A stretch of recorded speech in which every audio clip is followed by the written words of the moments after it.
সমাগত বিধানসভা নিৰ্বাচন এই নিৰ্বাচনক লৈ দেখা পোৱা গৈছে প্ৰতিটো ৰাজনৈতিক দলে দেখা পোৱা গৈছে নিজৰ প্ৰাৰ্থীক জিকাবলৈ ইতিমধ্যে সভালোকে নিৰ্বাচনী প্ৰচাৰ কৰা পৰিলক্ষিত হৈছে। দিনে নিশা একাকাৰ কৰি দেখা পোৱা গৈছে প্ৰতিটো ৰাজনৈতিক দলে নিজৰ প্ৰাৰ্থীক জিকাবলৈ ইতিমধ্যে সভালোকে নিৰ্বাচনী প্ৰচাৰ কৰা পৰিলক্ষিত হৈছে। মই বৰ্তমান উপস্থিত আছোঁ গৌৰীপুৰ আলমগঞ্জ বজাৰত। ইতিমধ্যে ক'ব লাগিব মোৰ যি পিছফালে এইসকল ভোটাৰ আছে, ভোটাৰসকল ইতিমধ্যে মই কথা পাতিবলৈ চেষ্টা কৰিম, ভোটাৰসকলৰ মনৰ কথা শুনিম। এইবুলি কাক বিচাৰে, কেনেধৰণৰ প্ৰাৰ্থী বিচাৰে, মই প্ৰথমে কথা পাতিবলৈ চেষ্টা কৰিম। সহযোগী দেখাব পিছফালে যিসকল আছে সেইসকল ভোটাৰ আছে। গৌৰীপুৰ আলমগঞ্জ বজাৰত ইতিমধ্যে আহি উপস্থিত আছোঁ। ক'ব লাগিব যে যিহেতু সমাগত বিধানসভা নিৰ্বাচনৰ আগমুহূৰ্তত দেখা পোৱা গৈছে ভোটাৰৰ মনৰ কথা শুনিম। এইবুলি আপোনালোকে কেনেধৰণৰ প্ৰাৰ্থী বিচাৰে যিহেতু সমাগত বিধানসভা নিৰ্বাচন? আমি কংগ্ৰেছৰ বিচাৰোঁ। তাৰ ভিতৰত আমাৰ পুৰণা গৌৰীপুৰ ৭ নং গৌৰীপুৰ সমষ্টিৰ কেণ্ডিডেট বিচাৰোঁ। আমাৰ তেনেহ'লে আমি জিতিব পাৰিম, কংগ্ৰেছ জিতিব পাৰিব ইয়াৰ পৰা। কিয়নো আমাৰ গৌৰীপুৰ সমষ্টিৰ মাজামাজিত আমাৰ যিটো বিৰোধী ইউডিএফৰ MLAৰ ঘৰ, সেইকাৰণে যদি হাইকমাণ্ডে কিবা শুনি আছোঁ আমি মানে চবাহান মানে ৰানিং MLA হয়। চবাহান আমাৰ ৰানিং MLA নহয় না গৌৰীপুৰ সমষ্টিত। তেখেত গোলগঞ্জৰ পৰা আহাহে 8টা জিপি তাৰ পৰা আমাৰ গৌৰীপুৰত পৰিছে, সেইকাৰণেহে ৰানিং MLA হয়। আমাৰ পুৰণা গৌৰীপুৰত নহয়। সেইকাৰণে আমি আপোনালোকৰ মাধ্যমতে আমাৰ হাইকমাণ্ডক আমি ক'ব বিচাৰিছোঁ যে আমাৰ পুৰণা গৌৰীপুৰ সমষ্টিৰ পৰা যদি যিবিলাক কেণ্ডিডেটে প্ৰত্যাশীয়ে অতপ্ৰতভাৱে দলত সক্ৰিয়ভাৱে সময় দি আছে, বিনা স্বাৰ্থে কাম কৰি আছে, তেখেতৰ ভিতৰৰ পৰা যদি আমাৰ কংগ্ৰেছ প্ৰাৰ্থীটো টিকেটটো দিয়ে তেনেহ'লে আমি 100% তেখেতক লৈ আমি জিকাব পাৰিম, আমি জিতিম। এইটো আমি সাধাৰণ ভোটাৰ হিচাপে আমি কৈ আছোঁ আৰু কি। ইতিমধ্যে বহুতো কেইবাটাও দল আছে, আপোনালোকে কংগ্ৰেছক কিয় বাছনি কৰিছে? আমি কংগ্ৰেছত এইকাৰণে বিচাৰিছোঁ, খালি আমি বুলি নহয়, গোটাই অসমৰ ভিতৰত চাই আছোঁ আমি। আজিকালি সবেই চাই আছে, আপোনালোকেও চাই আছে যে গৌৰৱ গগৈৰ নেতৃত্বত এইবেলি গোটেই অসমত উজনিৰ পৰা নামনিলৈকে এটা স্বৰ উঠিছে যে এইবেলি আমি অসমত যিটো স্বৈৰাচাৰী তন্ত্ৰ আৰম্ভ হৈছে হেমন্তৰ নেতৃত্বত, সেইকাৰণে গোটেই অসমৰ মানুহে এইবেলি গৌৰৱ গগৈৰ নেতৃত্বত কংগ্ৰেছ চৰকাৰ আনিব বুলি কৈ আছে, পত্ৰকাৰ কৈ আছে, মিডিয়াই কৈ আছে। সেইকাৰণে 7 নং গৌৰীপুৰ ৰাইজেও আমি য'তে গায়ে ভূঞে আমি চাই আছোঁ, সকলোৱে কৈ আছে আমি এইবেলি কংগ্ৰেছ জিতাম, কংগ্ৰেছ আনিব লাগিব, শান্তিৰ দল, ধৰ্ম নিৰপেক্ষৰ দল। সেইকাৰণে আমি আপোনালোকৰ মাধ্যমেদি কৈ আছোঁ জিতিব আমাৰ গৌৰীপুৰত। কিন্তু তাৰ ভিতৰত অলপ শৰ্ত আছে, যদি আমাৰ পুৰণা গৌৰীপুৰৰ পৰা যদি টিকটটো বাছনি কৰি দিয়ে হাইকমাণ্ডে তেনেহ'লে আমি নিশ্চিতভাৱে জিতাব পাৰিম। আপোনাৰ হিচাপত 7 নং গৌৰীপুৰ বিধানসভা সমষ্টিটো কংগ্ৰেছৰ দখলত আহিব? এইটো 100% আহিব, কিন্তু অলপ কথা আছে, যদি টিকেটটো সঠিকভাৱে পৰিচালনা কৰে আৰু কি। কিয়নো ইয়াতে 10 বছৰৰ পৰা ইউডিএফৰ MLA আছে, কিয়নো তাৰ ঘৰটো আমাৰ 7 নং গৌৰীপুৰ সমষ্টিৰ মজিয়াত হয়। সেইকাৰণে যদি কংগ্ৰেছৰ টিকেটটো কিবা কাৰণত যদি উল্টা পুল্টা কৰি শুনি আছোঁ যে মানে ৰানিং MLA চবাহান যদি উল্টা পুল্টা কৰে তেনেহ'লে অলপ উল্টা পুল্টা হৈ যাব, খালি হাৰাটো মানে মানুহে কৈ আছে। সেইকাৰণে পুৰণা গৌৰীপুৰৰ পৰা টিকেটটো দিব লাগে আৰু কি।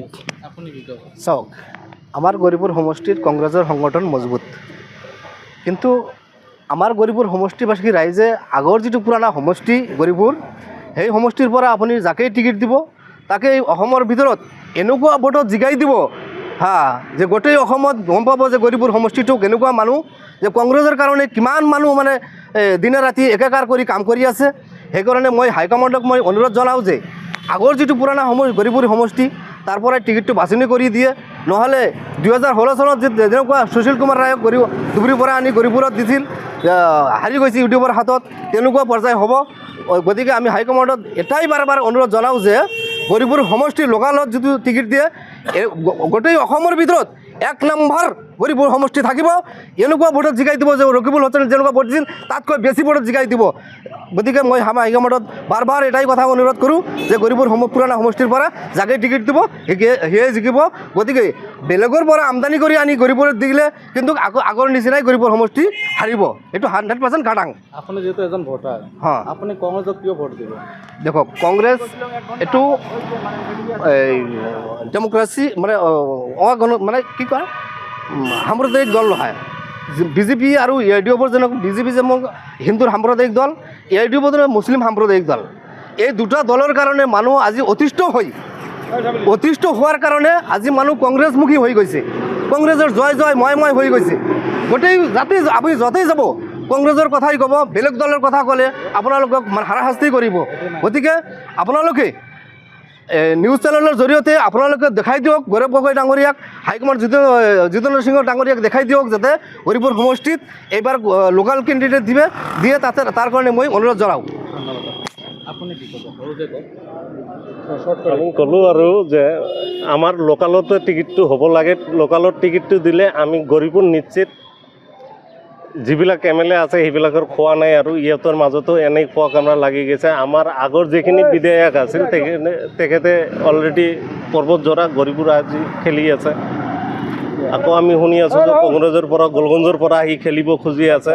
আমি সিহঁতক বিচৰা নাই, আমি লোকাল গৌৰীপুৰৰ পৰাই বিচাৰি আছোঁ। গৌৰীপুৰৰ পৰা টিকেট দিলে আমি 100% জিকাই দিম। আমি ইমানতে মানে আৰু মানে কংগ্ৰেছে জিকিব বুলি 100%। 100% ইয়াত কোনো বা সন্দেহ নাই, 100% কংগ্ৰেছ জিকিব। BJPয়ে কওক কেইবাটা দল আছে, আপোনালোকে কংগ্ৰেছ কিয় বাছি? খোৱা নাই, সেইবিলাকৰ খোৱা নাই ইয়াত, সেইবিলাকৰ খোৱা নাই। এইবাবে আপোনালোকে কংগ্ৰেছ বাছনি কৰিছে। অঁ আপুনি কি ক'ব? না আমিতো ক'লোৱে এটা কথা, ইয়াত গৌৰীপুৰত কংগ্ৰেছ জেতাটো একদম খাটাং। গৌৰীপুৰত কোনো সন্দেহ নাই, কিন্তু বাছনি কৰাৰ ভিতৰত অলপ খেলি মেলি হ'লে দিগদাৰ হ'ব অলপ। আমাৰ গৌৰীপুৰৰ লোকাল কেণ্ডিডেট লাগে, গৌৰীপুৰ সমষ্টিৰ একদম মিডিলত হ'ব লাগে কেণ্ডিডেটটো। কোনো আমদানি কৰা লিডাৰ ৰাইজে এইফালে চবা নাহিলে হয়তো গৌৰীপুৰত দিগদাৰ হ'ব আৰু ৰাইজে মানি নলয়। আপোনালোকে মানে চুবানক মানি নলয়? না, ৰাইজে মানি নলয়, ৰাইজৰ দাবী। মানে কেনেধৰণৰ প্ৰাৰ্থী বিচাৰে? যিহেতু না আমি কথা কৈছোঁ, গৌৰীপুৰত আপুনি জানে 12 জনকাৰ ভিতৰত মোটামুটি 9-10 জনে গৌৰীপুৰৰ আছে। গৌৰীপুৰৰ পৰা বাছি দিলে হ'ল হাইকমাণ্ডে, আমাৰ কোনো কথা নাই। অঁ,